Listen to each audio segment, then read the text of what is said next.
Magandang umaga po sa lahat ng mga suki natin dyan. Maraming salamat po sa inyo. Update lang po tayo ngayong umaga.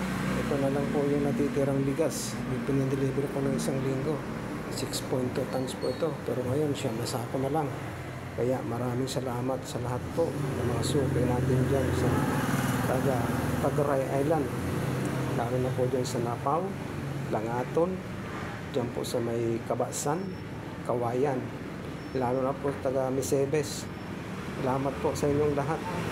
At siyempre dyan po sa Sula, dyan sa Bariw, Balite, Alimsog, at siyempre sa Buatan. Marami po tayong mga suki dyan. Salamat po sa inyong lahat. Dyan po sa Bicol, Salvacion, at siyempre sa mga kabarangay kong nagkakalayo kayo. Salamat po sa inyong lahat.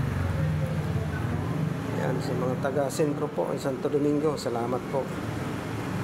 Kung hindi nyo po alam ang pesto ko, dito lang po to sa may likod ng Domeng Pharmacy. Ito po yung pinakamurang bigas dito sa sentro Santo Domingo. Maraming salamat po.